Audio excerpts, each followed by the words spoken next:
మాట తప్పి మొన్న వేసంగిలో రైతు బంధు ఇచ్చిండ్రు, రైతు భరోసా ఇస్తున్నామని చెప్పి అబద్ధం చెప్పిండ్రు. రైతు భరోసా ప్రారంభం చేసినామని చెప్పి స్వయంగా ముఖ్యమంత్రి గారు మాట్లాడిండ్రు. మరి మీరు చేసింది రైతు భరోసా అయితే మళ్ళీ వాళ్ళ ఎందుకు దానిపైన క్యాబినెట్ సబ్ కమిటీ వేస్తున్నట్టు? క్యాబినెట్ సబ్ కమిటీ యొక్క ఉద్దేశం ఏంది? మేము ప్రారంభం చేసినామని చెప్పి అట్టహాసంగా మీరు అందరూ కూడా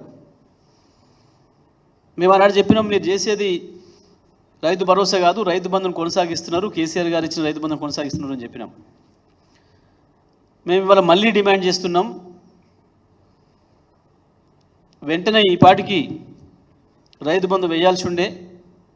మేము రైతు బంధు ప్రారంభం చేసిన మొదటి రోజు నుండి కూడా ప్రతి సంవత్సరం జూన్ చివరి నాటికే రైతు బంధు మొత్తం రైతుల ఖాతాల్లో వేసినాం.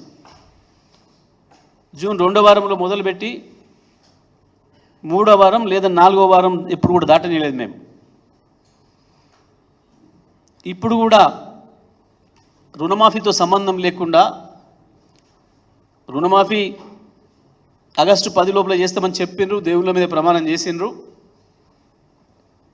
ఒకవైపు రుణమాఫీ చేయాల్సిందే, రైతు భరోసా అమలు చేసి తీరాల్సిందే. నేను తెలంగాణ రైతాంగాన్ని కూడా విజ్ఞప్తి చేస్తున్నా, ఇది మోసపూరిత ప్రభుత్వం, అబద్ధాల ప్రభుత్వం. కేవలం గ్యారెంటీలు ఇచ్చి ప్రజలకు ఆశలు చూపి మోసం చేసింది తప్ప ఇప్పటికి కూడా ఇంకా రైతులకు మహిళలకు ఇచ్చిన 2500 పెన్షన్ మీద మాట్లాడడం లేదు, 4000 రూపాయల పెన్షన్ మీద మాట్లాడడం లేదు, వికలాంగులకు ఇచ్చిన 6000 పెన్షన్ మీద మాట్లాడడం లేదు. ఏ ఒక్క అమలు గురించి కూడా ఇంతవరకు చప్పుడు లేదు.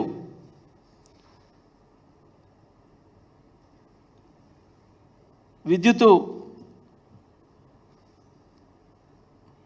చెల్లింపుల మీద ఏదైతే మీరు సబ్సిడీ ఇస్తామని చెప్పినరో, మాఫీ ఇస్తామని చెప్పినరో, బిల్లులో మాఫీ అని చెప్పినరో, అది కూడా ఇంతవరకు అమలు కావట్లేదు. కేవలం హడావుడిగా ప్రారంభం చేసినామని ప్రకటన చేసిరు తప్ప ఇప్పటివరకు అది కూడా ఎక్కడ అమలు కావడం లేదు. వెంటనే అది కూడా అమలు చేయాల్సిన అవసరం ఉంది. క్యాబినెట్ సబ్ కమిటీ అనేది కేవలం రైతుల్ని మోసం చేయడం కొరకు వేసింది తప్ప ఇంకోటి కాదు. స్పష్టంగా లెక్కలు ఉన్నాయి అక్కడ.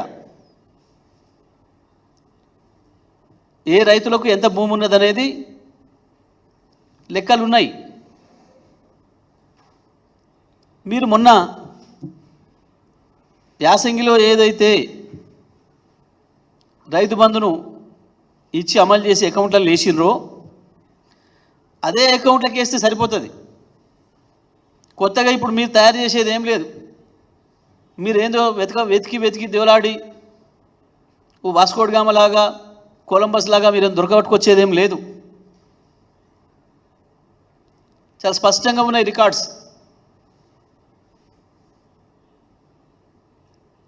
ఒకటి కాదు, 2 కాదు, ఇప్పటికి 11-12 సార్లు అయిపోయింది. కేవలం రైతుల్ని మోసం చేయడం కొరకు మాత్రమే ఈ క్యాబినెట్ సబ్ కమిటీ అని ఒక డ్రామా ఆడుతున్నారు తప్ప ఇంకొకటి కాదు. ఎట్టి పరిస్థితుల్లో ఏ కమిటీలతో అవసరం లేకుండా వెంటనే రైతు భరోసా అమలు చేసే ప్రారంభించాలని చెప్పి మేము డిమాండ్ చేస్తూ ఉన్నాం. రుణమాఫీ కూడా మీరు ఇచ్చిన మాట ప్రకారం ఎట్టి పరిస్థితులలో ఆగస్టు 10 లోపు మొత్తం ఒకేసారి అమలు చేయాలని చెప్పి కూడా మేము డిమాండ్ చేస్తూ ఉన్నాం. ఇంకొక వైపు